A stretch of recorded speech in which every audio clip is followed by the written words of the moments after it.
El día de hoy estudiaremos el tema de el núcleo celular. En relación a las generalidades del núcleo, recordemos que es un organelo membranoso. A la membrana del núcleo se le conoce como nucleolema o envoltura nuclear. También alberga al nucleolo. El nucleolo es la pequeña región dentro del núcleo donde se sintetiza RNA ribosomal. También contiene la información genética, en este caso la mayoría del DNA, ya que podemos encontrar restos de DNA a nivel mitocondrial. Por último, es el organelo u organito más grande. Aproximadamente mide de 5 a 10 micrómetros. En relación a la función o funciones que realiza el núcleo, está muy relacionada con su contenido, ya que dentro de él existe la maquinaria necesaria para realizar una copia exacta de DNA. A este proceso lo conocemos como duplicación. Y al proceso mediante el cual hay formación de RNA a partir de DNA se le conoce como transcripción. En relación a las características del núcleo, existen tres muy importantes para la identificación celular y de los tejidos. Una de ellas es el número nuclear. A las células que no poseen núcleo las conocemos como células anucleadas. El claro ejemplo es el eritrocito. Cuando se encuentra en médula ósea, estadios previos al eritrocito expulsan el núcleo. Cuando la célula posee un núcleo, se le conoce como mononucleada. La mayoría de las células presentes en los tejidos son mononucleadas. Cuando la célula presenta dos núcleos, la conocemos como binucleada. Un ejemplo sería la célula epitelial presente en el hígado, denominada hepatocito. Otro ejemplo sería una célula localizada en la mucosa gástrica, secretando ácido clorhídrico, la célula parietal. Cuando la célula posee tres o más núcleos, la conocemos como multinucleada. Un ejemplo es el macrófago presente en el tejido óseo, que tiene forma de fantasma de Pac-Man, conocido como osteoclasto.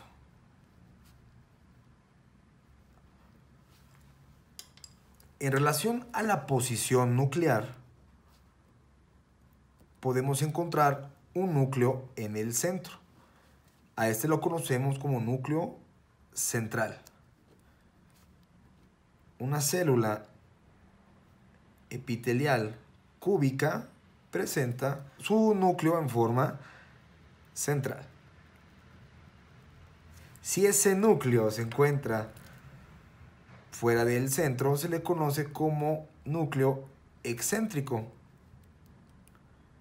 La célula plasmática es aquella que se encuentra secretando inmunoglobulina y posee su núcleo de forma excéntrica, la célula plasmática. También el núcleo se puede localizar en la periferia, denominado núcleo periférico. Un ejemplo sería la célula o fibra muscular esquelética. Célula muscular esquelética, que posee sus núcleos a nivel periférico. Entonces, al escribir esta fibra, yo puedo decir que es una célula multinucleada con núcleos periféricos. También hay núcleos rechazados a la periferia.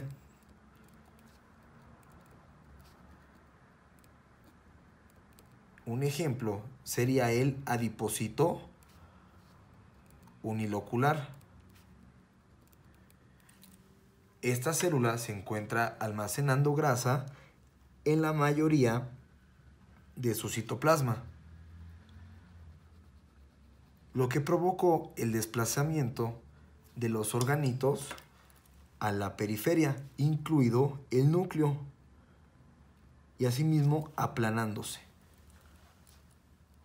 Por último, podemos encontrar un núcleo en la base, un núcleo basal, muy relacionado con células secretoras.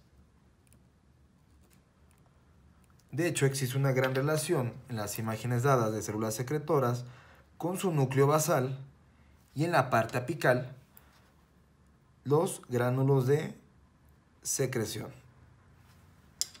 Por último, podemos mencionar la forma nuclear. Esta puede ser plana, que sería un núcleo muy delgado, y lo importante que la forma nuclear nos ayuda a hacer inferencias de la forma celular. En este caso tendría yo una célula plana. Es el ejemplo de la célula epitelial plana. La forma más usual es la esférica o redonda.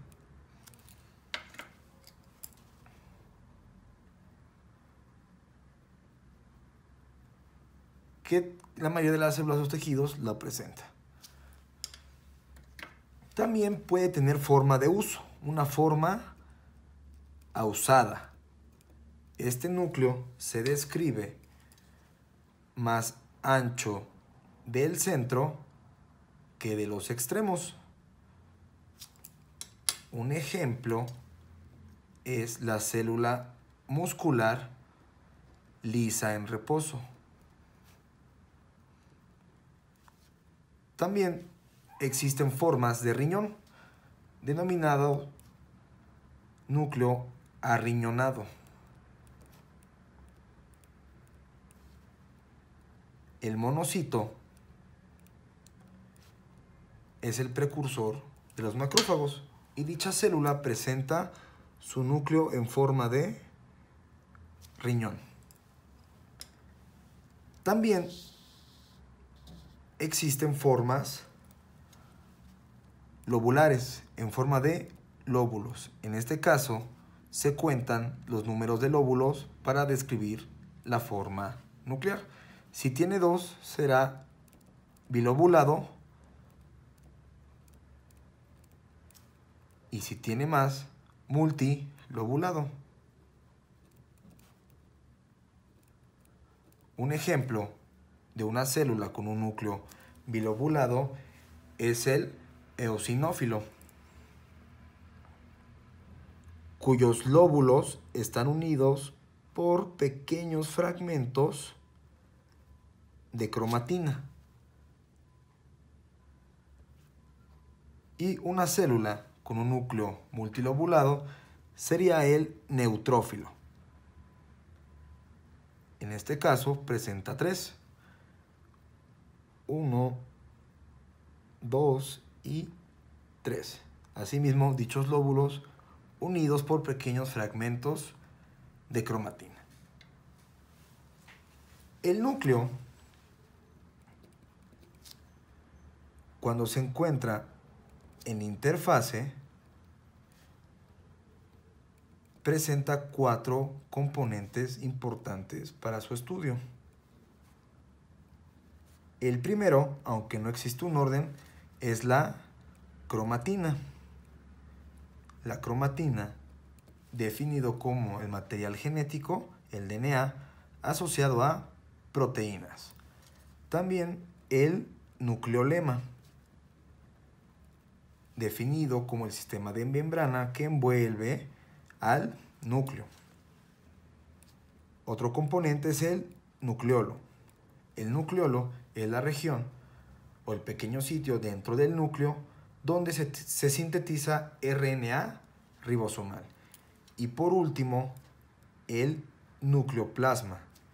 El nucleoplasma definido como una sustancia viscosa cuyo contenido no es cromatina ni nucleolo.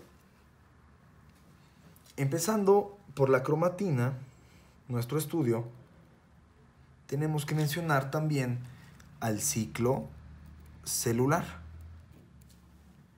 El ciclo celular comprende dos momentos importantes. Uno en el cual la mayoría de las células se encuentran, que es la interfase, y otro momento conocido como momento M, que hace referencia a la división celular, ya sea de las células somáticas por mitosis o las gónadas, las células sexuales, por la meiosis. La interfase comprende la fase GAP1, la fase de síntesis o S y por último GAP2 o G2. ¿Qué pasa en interfase? El metabolismo celular, definido como crecimiento celular, también sucede la duplicación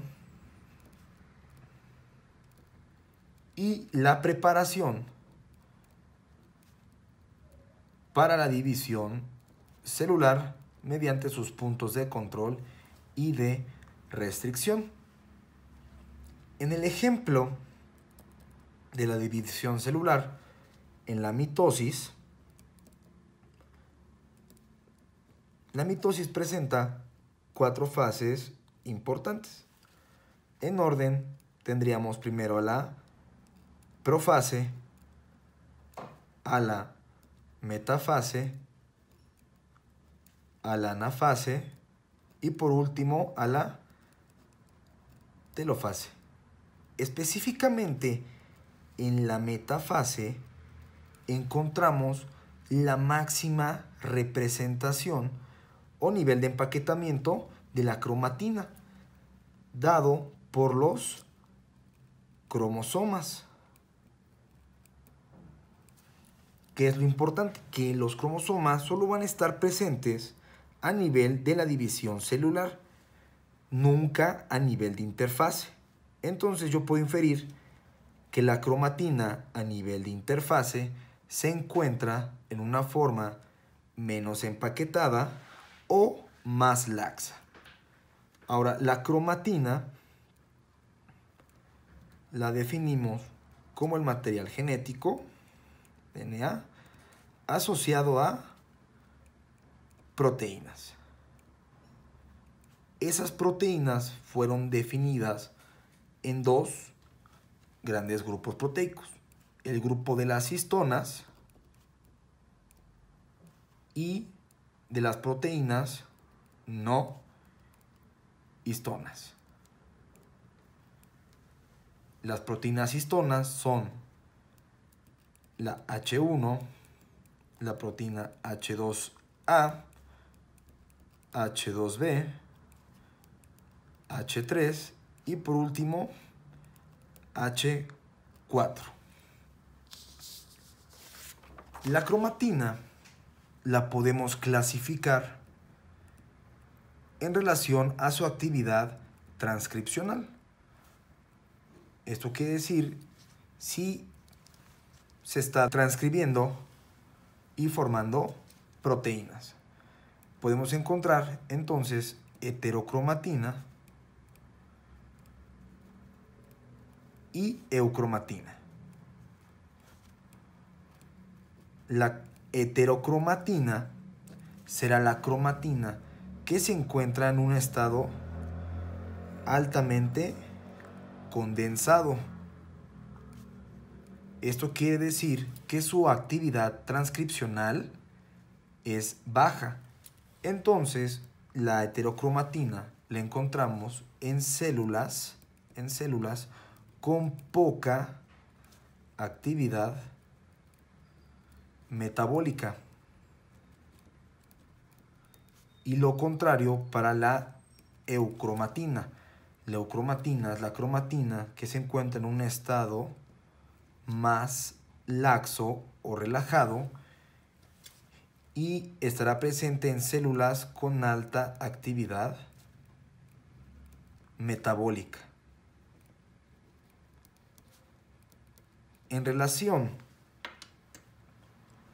a la microscopía óptica,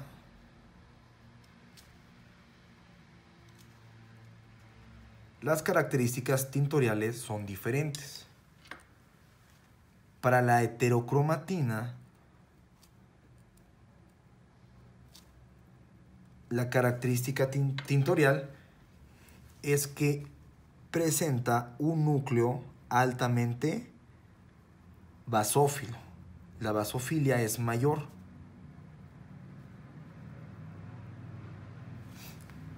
Entonces, de manera general, a las células que presentan heterocromatina y una basofilia nuclear alta, se les definió esos núcleos como núcleo de cara cerrada.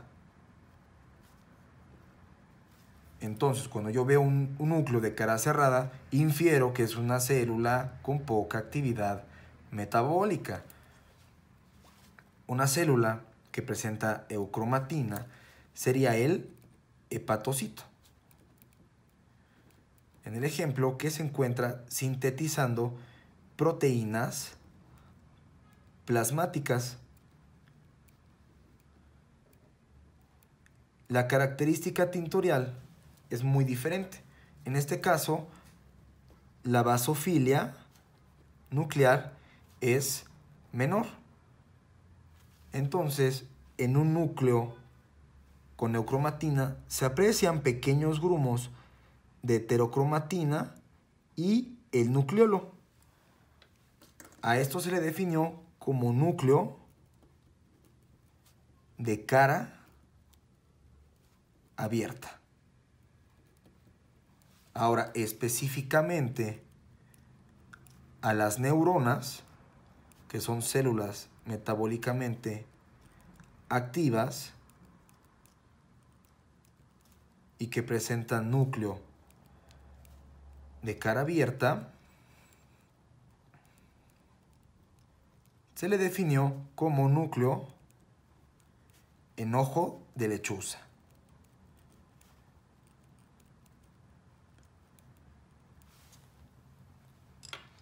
Si yo realizara un esquema, en este caso, de mi núcleo en relación a la microscopía electrónica de transmisión, representaría a mi membrana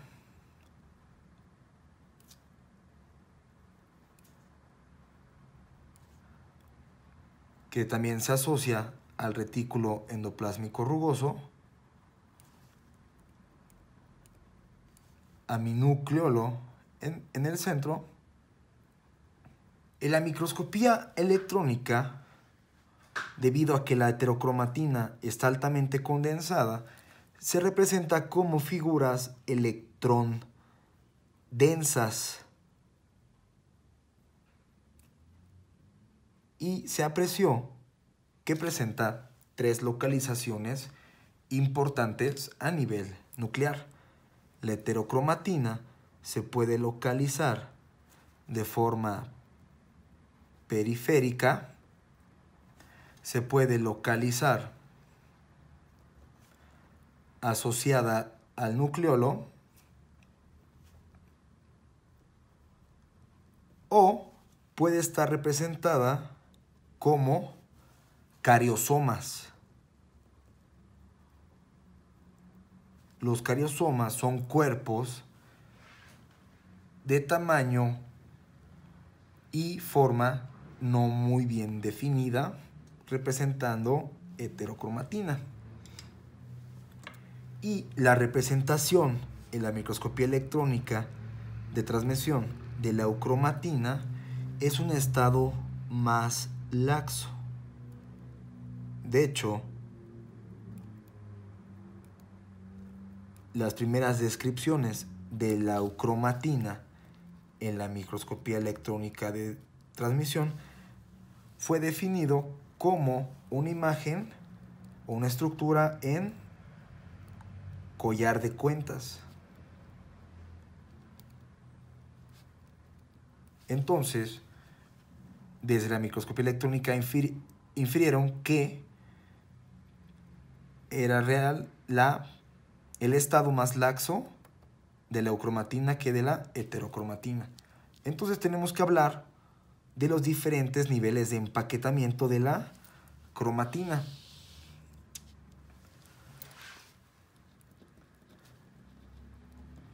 Niveles de empaquetamiento.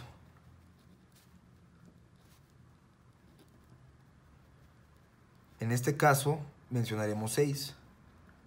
El primero dado por la doble cadena de DNA.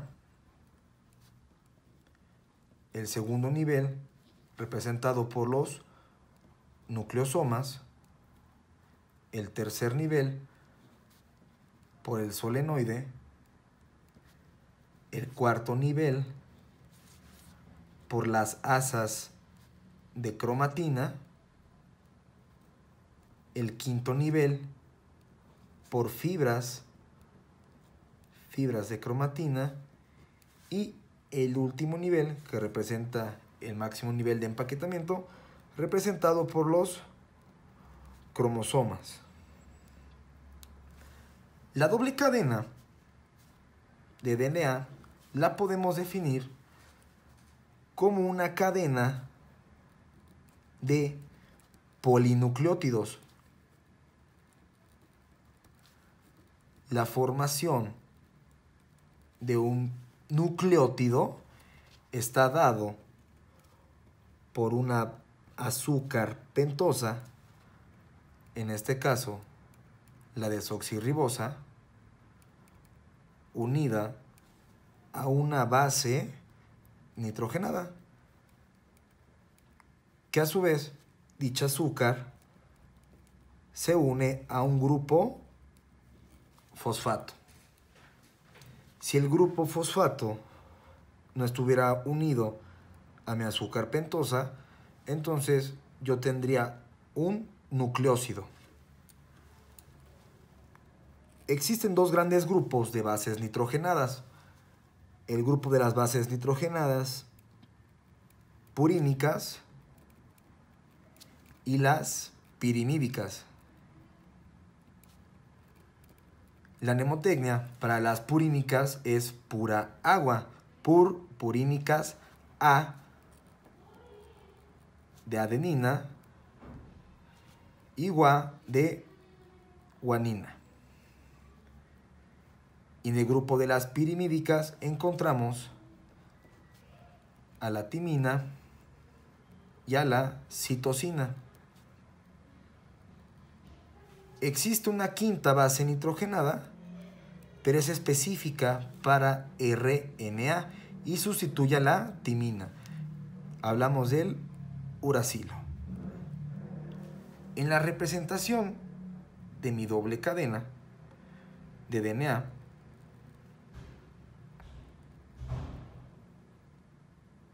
que fue fotografiado por primera vez en el año de 1952 por Rosalind Franklin y su colega Gosling, denominada dicha fotografía como la fotografía 51.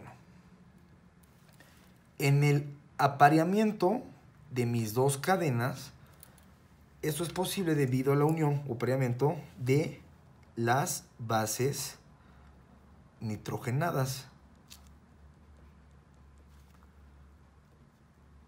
El apareamiento siempre es mediante los grupos contrarios de las bases nitrogenadas. Explico, si yo tuviera una base nitrogenada, adenina, perteneciente al grupo de las purínicas, se une, se aparea con una del grupo pirinídico, en este caso la timina.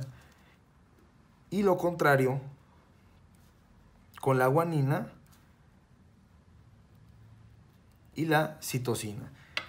En el apareamiento de la adenina y timina existe un reforzamiento de la unión mediante 2 puentes de hidrógeno y 3 puentes de hidrógeno para la estabilización y unión de la guanina con la citosina. En el caso de la presencia de uracilo en el RNA, sustituye a la timina y se va a unir con la adenina, uracilo. El segundo nivel de empaquetamiento corresponde a los nucleosomas. Los nucleosomas se definen como octámeros de proteínas, en este caso 8. Y tenemos la presencia de las proteínas histonas, específicamente la H2A, la H2B, la H3 y H4 en doble juego, teniendo yo así 8 proteínas. Y mi doble cadena dando 2 vueltas, 1 y 2, alrededor de este complejo proteico. 2 vueltas. Siendo también estabilizado el nucleosoma por la proteína H1. Si yo representara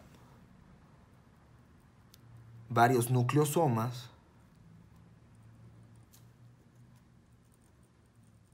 estaría yo representando a la figura que fue vista en la microscopía electrónica de transmisión. Entonces el nucleosoma propiamente es el famoso collar de cuentas.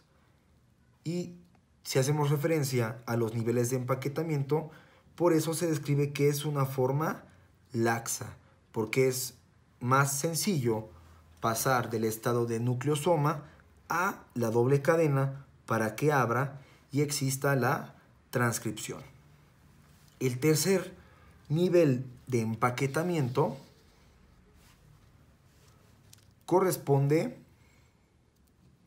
al solenoide. El solenoide es la agrupación de 6 nucleosomas, cada uno con su doble vuelta, también estabilizado por proteína H1. El cuarto nivel corresponde a las asas. Es donde el solenoide empieza a condensarse y empaquetarse con la ayuda de proteínas no histonas.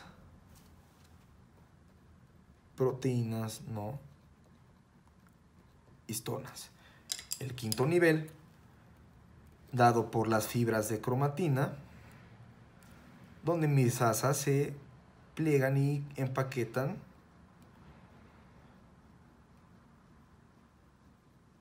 y por último mi cromosoma. En este caso representado por una cromátide ya duplicada. Recordemos la clasificación de los cromosomas en relación a la posición del centrómero. Si el centrómero se localiza en el centro, en una forma central, ambos brazos de mis cromátides tendrán el mismo tamaño. Esto corresponde a un cromosoma metacéntrico. Si mi centrómero se encuentra ligeramente desplazado del centro, se apreciarán brazos más pequeños y otros más largos. Esto corresponde a un cromosoma metacéntrico. El brazo corto se le conoce como brazo P, del francés petit, que significa pequeño. Y el brazo largo se le denominó brazo Q, del francés queue, que significa cola. Por último, si mi centrómero se encuentra desplazado a los extremos, se apreciarán brazos P muy cortos y brazos Q muy largos. Esto se le denomina o se le conoce como un cromosoma acrocéntrico. ¿Qué es lo importante de los cromosomas acrocéntricos? Que en su brazo P presentan una constricción secundaria denominada satélites. Dichos satélites corresponden a pequeños fragmentos de DNA. Dicha información de DNA posee, por su acrónimo, el famoso RON, la región organizadora de nucleolos. Esto quiere decir que en los cromosomas acrocéntricos encontramos la información genética para que se estén formando mis nucleolos. Ahora, el cariotipo lo podemos definir como el estudio ordenado de los cromosomas, relacionado a ciertas características, donde se acomodan mis 23 pares de cromosomas. En este caso, el de un hombre, 46XY, y si fuera mujer, 46XX. Dichos 22 pares se agrupan en grupos definidos por letras mayúsculas, en este caso teniendo 7 grupos. En el grupo A voy a encontrar a los cromosomas 1, 2 y 3. En el grupo B a los cromosomas 4 y 5. En el grupo C del 6 al 12. En el grupo D los cromosomas 13, 14 y 15. En el E 16, 17, 18. En el F 19, 20 y en el grupo G 21, 22. Entonces en estos grupos se agrupan mis 22 pares de cromosomas y el último par restante se anota al lado correspondiendo a los cromosomas sexuales. También el acomodo de dichos cromosomas se relaciona con su forma. El grupo A presenta cromosomas metacéntricos. El grupo B y C, cromosomas submetacéntricos. El grupo D y el grupo G, cromosomas acrocéntricos. Y el grupo E, submetacéntricos. Y al final el grupo F, metacéntricos. Y por último, también en relación a su tamaño, el grupo A y B son cromosomas grandes. En el grupo C y D encontramos cromosomas medianos y los grupos restantes serán cromosomas de tamaño pequeño. Lo importante es mencionar los grupos D y G, que son cromosomas acrocéntricos, que poseen la información genética para la formación de nucleolos.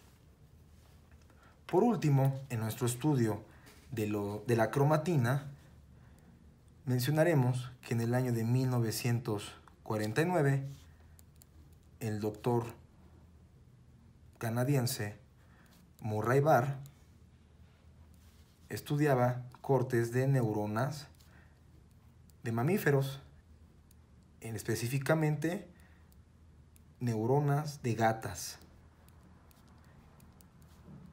Él apreció que cerca del nucleolo existía una condensación de cromatina. Dicha condensación de cromatina corresponde a heterocromatina. Y como fue estudiada en mamíferos femeninos, en femeninos XX, se dieron cuenta que dicha condensación se encontraba en las células somáticas femeninas.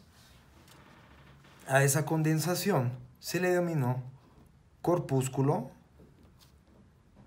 o cuerpo de Barr, también demostrado en células de fácil acceso.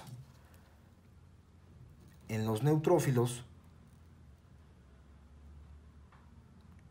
que habíamos mencionado, que es una célula multilobulada, en los lóbulos se le puede ver una pequeña condensación, definido como palillo de tambor, que corresponde al corpúsculo de Barr.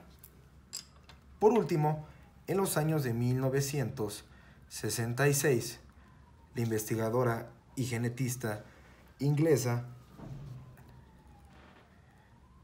Mary Frances Lyon, en su hipótesis, comenta que las mujeres, al presentar 2XX durante el desarrollo embrionario, específicamente en el día 16 al 18, un cromosoma sexual se apaga o se inactiva.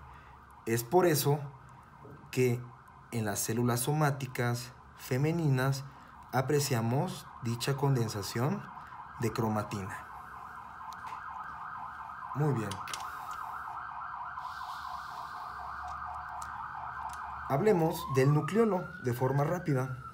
El nucleolo es la pequeña región donde se sintetiza RNA ribosomal. Este posee 3 sitios importantes. Uno de ellos son los centros fibrilares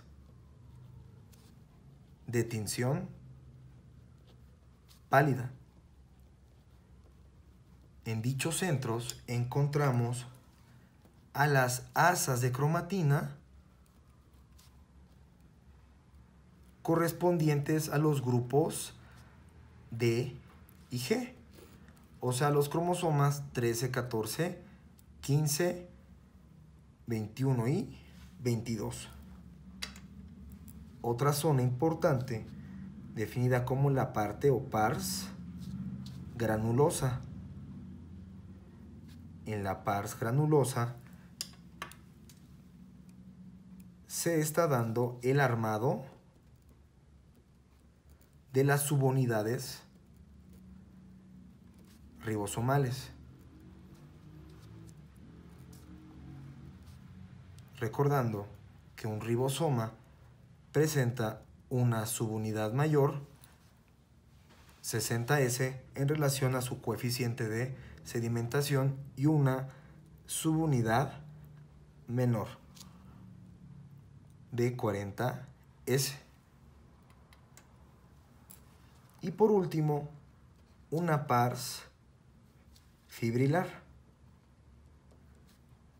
donde se encuentran genes ribosómicos.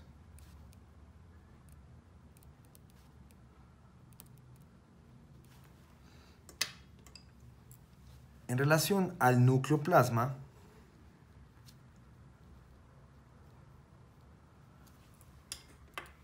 se define como la región o sustancia viscosa dentro del núcleo, que no es cromatina ni nucleolo. En él se encuentran proteínas, metabolitos,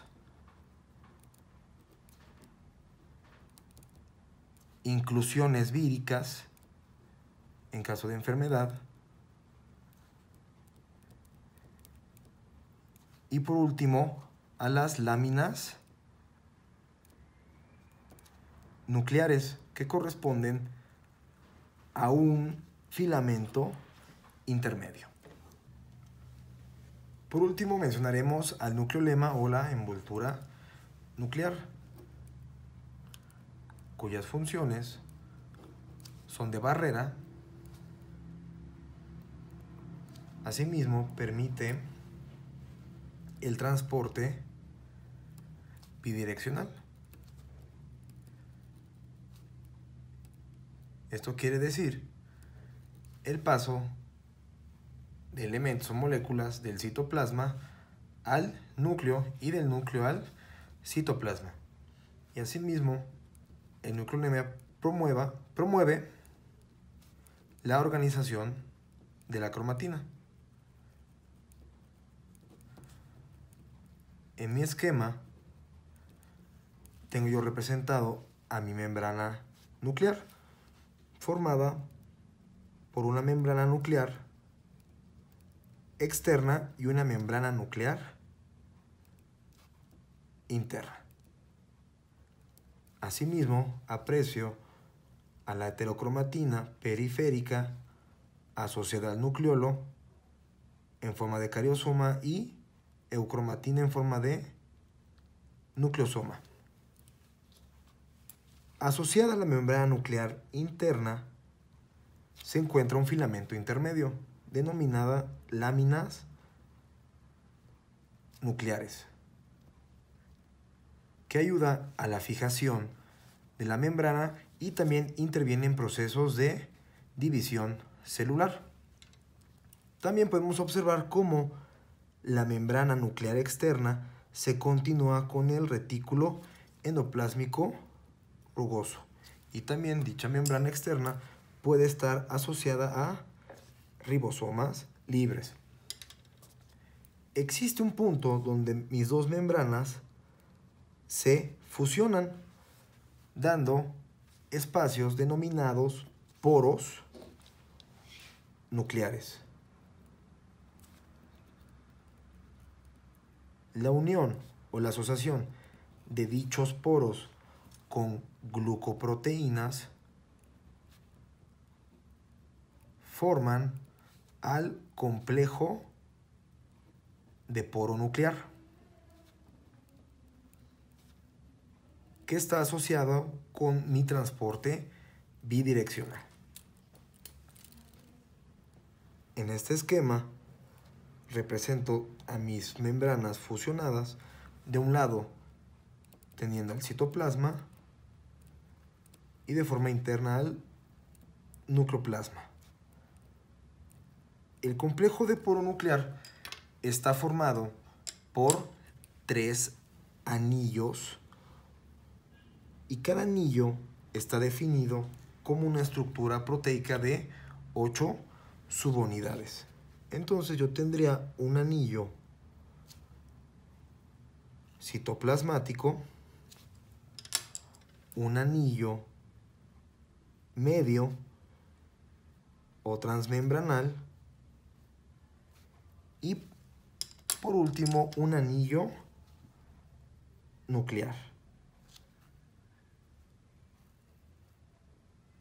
Este anillo nuclear también está unido a proteínas y forman un complejo denominada la canastilla nuclear. Por último, tiene un complejo proteico denominado anillo terminal, mientras que el anillo citoplasmático está unido a filamentos proteicos que ayudan al transporte de elementos del citoplasma al núcleo. ¿Qué elementos importantes tienen que pasar del citoplasma al núcleo? Encontramos a las histonas, a las proteínas histonas y a las proteínas no histonas. Recordemos que la síntesis proteica se da a nivel citoplasmática. También podemos encontrar a las láminas nucleares y a mi DNA y RNA polimerasa. Ahora, ¿qué puede salir de mi núcleo hacia el citoplasma mi RNA. Específicamente los 3 tipos: ribosomal, mensajero y de transferencia.